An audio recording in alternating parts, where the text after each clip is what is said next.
किसान भाइयों, खेती में हम खाद का बहुत इस्तेमाल करते हैं। जब हम दुकान पर जाते हैं तो बोरे पर लिखे नंबरों को देखकर खाद खरीद लाते हैं। हम बोरा खोलते हैं और उसमें मौजूद गोल गोल एक ही रंग और बिल्कुल एक ही आकार के दानों को अपनी फसल में बिखेर देते हैं। लेकिन क्या आपने कभी अपने हाथ में उस खाद का एक छोटा सा दाना उठाकर यह सोचा है कि इस एक ही दाने के अंदर नाइट्रोजन भी है, फास्फोरस भी है और पोटाश भी है? कुदरत में तो ये तीनों चीजें एक साथ कहीं नहीं मिलती।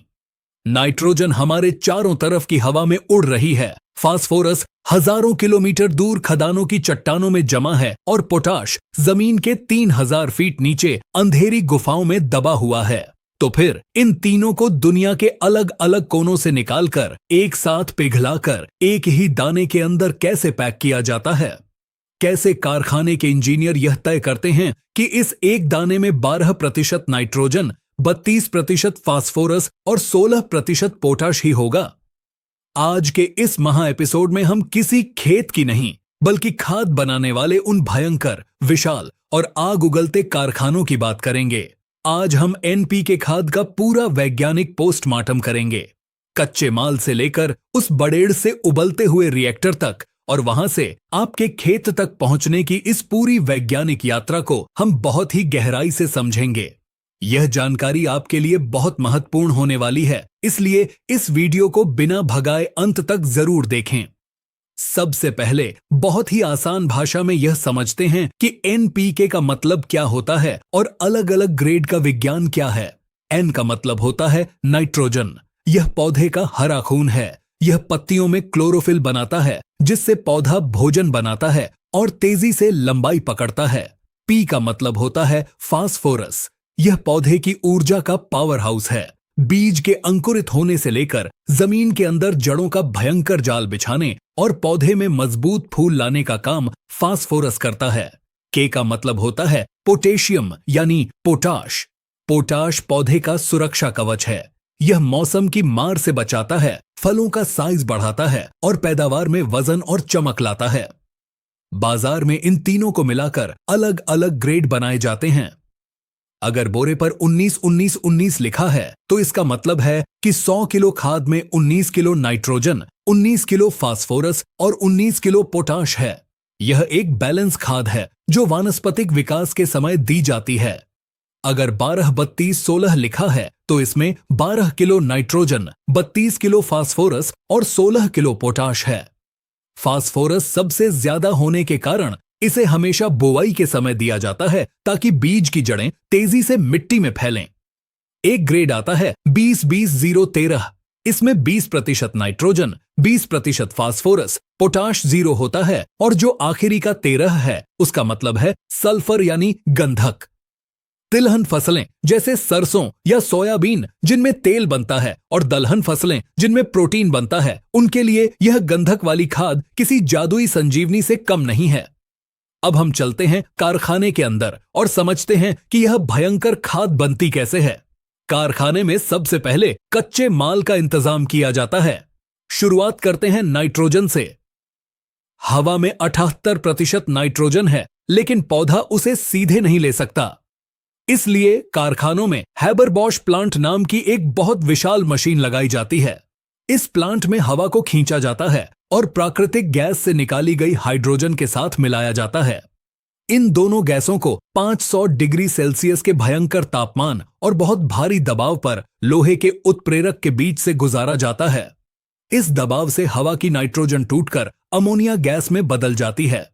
यही अमोनिया गैस एनपीके खाद का पहला और सबसे मुख्य हिस्सा है। दूसरा तत्व है फास्फोरस। फास्फोरस हवा में नहीं होता। यह मोरक्को, चीन और अमेरिका में पहाड़ों की भयंकर सख्त चट्टानों में पाया जाता है। इन चट्टानों को फास्फेट रॉक कहते हैं।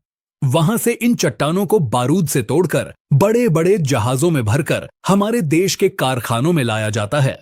कारखाने में सबसे पहले क्रशर मशीनें इन चट्टानों को पीसकर बिल्कुल बारीक पाउडर बना देती हैं। अब इस पाउडर को एक बहुत बड़े टैंक में डाला जाता है जिसे डाइजेस्टर कहते हैं। इस टैंक में भयंकर सल्फ्यूरिक एसिड यानी गंधक का तेजाब भरा होता है। जैसे ही चट्टान का पाउडर तेजाब में गिरता है, वह जलने और पिघलने लगता है। इस प्रक्रिया से फास्फोरिक एसिड नाम का एक जादुई तरल पदार्थ और जिप्सम बनता है। जिप्सम को अलग कर लिया जाता है और जो फास्फोरिक एसिड का लिक्विड बचता है वही आपके एनपीके खाद का फास्फोरस होता है। तीसरा तत्व है पोटाश। पोटाश दुनिया के बहुत कम देशों में पाया जाता है, जैसे कनाडा और रूस। वहां जमीन के 3000 फीट नीचे खदानों में यह गुलाबी और सफेद रंग के नमक की तरह जमा होता है। भारी मशीनों से इसे खोदकर बाहर निकाला जाता है, जिसे म्यूरेट ऑफ पोटाश या MOP कहते हैं। इसे पीसकर पाउडर के रूप में हमारे कारखानों तक पहुंचाया जाता है। अब कारखाने के अंदर हमारे पास 3 चीजें मौजूद हैं: पाइपों में बहती हुई अमोनिया गैस, बड़े टैंकों में उबलता हुआ फास्फोरिक एसिड और गोदामों में भरा हुआ पोटाश का पाउडर। अब शुरू होता है कारखाने का सबसे खतरनाक और जादुई काम, जिसे केमिकल ग्रेन्युलेशन कहते हैं। कारखाने के बिल्कुल बीचों बीच एक कई मंजिला ऊंची मशीन होती है, जिसे रिएक्टर कहते हैं। यह कारखाने का दिल है। सबसे पहले इंजीनियर कंप्यूटर में एक प्रोग्राम सेट करता है। अगर उसे 12-32-16 खाद बनानी है तो वह कंप्यूटर को कमांड देता है। कंप्यूटर अपनी ऑटोमेटिक मोटरों से बिल्कुल नपी तुली मात्रा में पाइपों के जरिए फास्फोरिक एसिड को उस बड़े से रिएक्टर के अंदर भेजता है। इसके तुरंत बाद उसी रिएक्टर के अंदर बहुत भारी दबाव के साथ अमोनिया गैस छोड़ी जाती है। जैसे ही ठंडी अमोनिया गैस और उबलता हुआ तेजाब आपस में टकराते हैं तो मशीन के अंदर एक बहुत भयंकर रासायनिक विस्फोट होता है। एक ऐसा केमिकल रिएक्शन होता है जिससे अंदर इतनी ज्यादा गर्मी पैदा होती है कि तापमान 200 डिग्री के पार चला जाता है। उसी समय कंप्यूटर की मदद से बेल्ट के जरिए पोटाश का पाउडर भी उसी रिएक्टर में डाल दिया जाता है। इस भयंकर गर्मी में पोटाश का पाउडर भी पिघलकर उसी में घुल जाता है। अब उस रिएक्टर के अंदर एक बहुत ही गाढ़ा, उबलता हुआ और कीचड़ जैसा घोल तैयार हो जाता है। विज्ञान की भाषा में इस उबलते हुए घोल को स्लरी कहा जाता है। किसान भाइयों, यह स्लरी ही खाद बनाने का सबसे बड़ा रहस्य है। इस उबलते हुए घोल के अंदर नाइट्रोजन, फास्फोरस और पोटाश तीनों एक दूसरे के साथ रासायनिक रूप से हमेशा के लिए जुड़ चुके होते हैं। अब दुनिया की कोई भी ताकत इन तीनों को एक दूसरे से अलग नहीं कर सकती। लेकिन किसान खेत में घोल तो नहीं डाल सकता, उसे तो दाने चाहिए। तो इस गाढ़े घोल को दानों में कैसे बदला जाता है? यह उबलती हुई गाढ़ी स्लरी पाइपों के जरिए एक दूसरी बहुत बड़ी मशीन में जाती है, जिसे रोटरी ग्रेन्युलेटर कहते हैं। यह एक बहुत बड़ा गोल लोहे का ड्रम होता है जो लगातार गोल गोल घूमता रहता है। इस ड्रम के अंदर पहले से कुछ छोटे छोटे खाद के दाने और पोटाश का बारीक पाउडर मौजूद होता है। जब वह उबलती हुई गाढ़ी स्लरी इस घूमते हुए ड्रम के अंदर फुहारे की तरह स्प्रे की जाती है तो वह स्लरी उन छोटे दानों के ऊपर चिपकने लगती है। जैसे जैसे ड्रम घूमता है, दाने आपस में टकराते हैं और स्लरी उनके ऊपर एक के बाद एक परत चढ़ाती जाती है। बिल्कुल वैसे ही जैसे बर्फ के छोटे गोले को बर्फ के मैदान में घुमाने से वह बर्फ को लपेटकर बहुत बड़ा हो जाता है। कुछ ही मिनटों में वो गाढ़ा घोल बिल्कुल गोल और शानदार दानों में बदल जाता है। लेकिन अभी यह दाने बहुत ज्यादा गर्म और गीले होते हैं। अगर इन्हें ऐसे ही बोरे में भर दिया जाए तो ये पिघलकर एक बड़ा पत्थर बन जाएंगे। इसीलिए इन गर्म दानों को सुखाने के लिए एक बहुत बड़े रोटरी ड्रायर मशीन में भेजा जाता है। इस मशीन के अंदर प्राकृतिक गैस के भयंकर बर्नर लगे होते हैं। जब दाने इस मशीन से गुजरते हैं तो गर्म हवा के बहुत तेज झोंके इन दानों के बीच से निकाले जाते हैं। इससे दानों के अंदर की नमी 5% से घटकर 1% से भी कम रह जाती है और दाने बिल्कुल सख्त हो जाते हैं। सूखने के बाद दाने बहुत गर्म होते हैं, इसलिए इन्हें कूलर नाम की मशीन में भेजकर ठंडी हवा से ठंडा किया जाता है। अब हमारे पास सख्त और ठंडे दाने तैयार हैं, लेकिन इसमें एक और बहुत बड़ी समस्या है। ड्रम के अंदर कुछ दाने बहुत बड़े हो गए हैं और कुछ बहुत छोटे रह गए हैं। किसान को बोरे में सारे दाने बिल्कुल एक समान आकार के चाहिए। इसके लिए दानों को बड़ी बड़ी वाइब्रेटिंग छलनियों यानी स्क्रीनर्स के ऊपर से गुजारा जाता है। जो दाने 2 से 4 मिलीमीटर के बिल्कुल सही आकार के होते हैं वो छलनी से आगे निकल जाते हैं। जो दाने बहुत बड़े होते हैं उन्हें क्रशर मशीन में भेजकर वापस पीस लिया जाता है और जो दाने बहुत छोटे होते हैं उन्हें वापस उसी घूमते हुए ड्रम में डाल दिया जाता है ताकि वो दोबारा स्लरी को लपेटकर बड़े हो सकें। इस तरह कारखाने में एक भी ग्राम खाद बर्बाद नहीं होती। अब आता है खाद बनाने की प्रक्रिया का सबसे आखिरी और सबसे जादुई काम, जिसे कोटिंग कहते हैं। किसान भाइयों, अगर खाद को ऐसे ही बोरे में भर दिया जाए तो बरसात के दिनों में खाद वातावरण की नमी सोखकर बोरे के अंदर ही जम जाती है।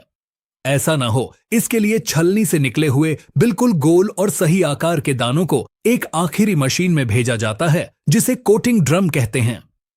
यहां इन दानों के ऊपर एक विशेष प्रकार के तेल, अमीन या बहुत ही बारीक क्ले पाउडर की एक पॉलिश चढ़ाई जाती है। यह पॉलिश दानों को एक दूसरे से चिपकने से रोकती है, दानों में एक बहुत ही शानदार चमक लाती है और वातावरण की नमी को खाद के अंदर घुसने नहीं देती। कोटिंग होने के बाद यह चमचमाती हुई उच्च क्वालिटी की कॉम्प्लेक्स एनपीके खाद कन्वेयर बेल्ट के जरिए पैकिंग मशीन तक पहुंचती है, जहां रोबोट और ऑटोमेटिक मशीनें इन्हें 50-50 किलो के कट्टों में बिल्कुल सटीक वजन के साथ भरती हैं, सिलाई करती हैं और ट्रकों में लाद देती हैं। वहां से यह खाद डीलरों के माध्यम से आपके गांव और फिर आपके खेत तक पहुंचती है।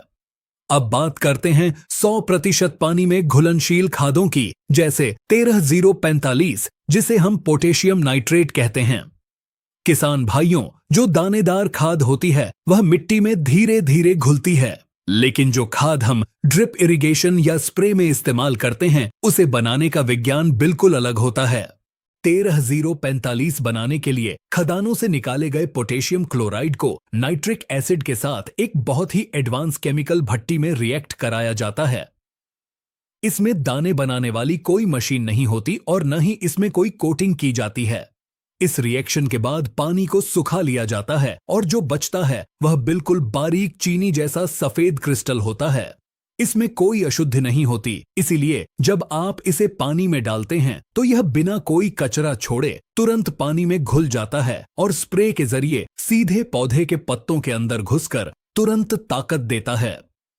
अब आप सोच रहे होंगे कि कारखाने के इस भयंकर विज्ञान की जानकारी से एक किसान को क्या फायदा होगा। किसान भाइयों, जब आप यह विज्ञान जान लेते हैं कि कॉम्प्लेक्स दाने के अंदर तीनों तत्व एक साथ घुले हुए हैं, तो आप यह समझ जाते हैं कि जब आप इस खाद को खेत में डालेंगे और सिंचाई करेंगे तो वह पूरा का पूरा दाना एक साथ घुलेगा। पौधे को एक ही समय पर जड़ों के विकास के लिए फास्फोरस भी मिलेगा, पत्तियों के लिए नाइट्रोजन भी मिलेगी और तने को मजबूत करने के लिए पोटाश भी मिलेगा।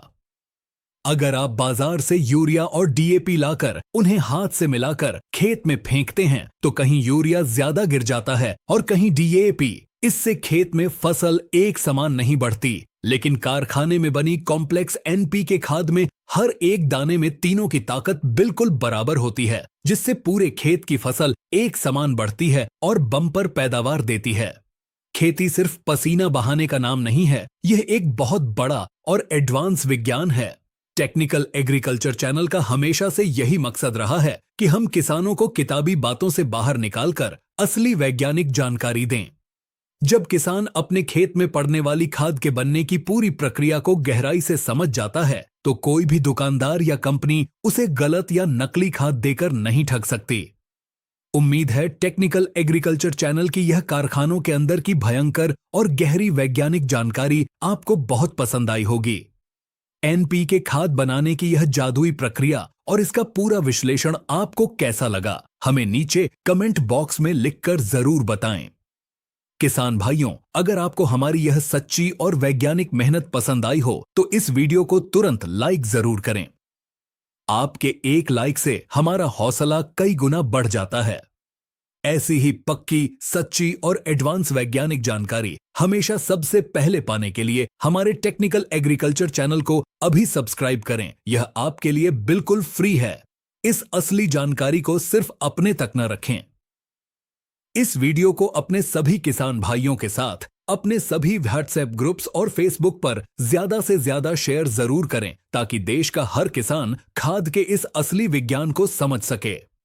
मिलते हैं अगले वीडियो में खेती की एक और शानदार, पक्की और एडवांस जानकारी के साथ। तब तक के लिए अपनी खेती को आधुनिक बनाते रहें, मेहनत करते रहें, खुश रहें और संपन्न रहें।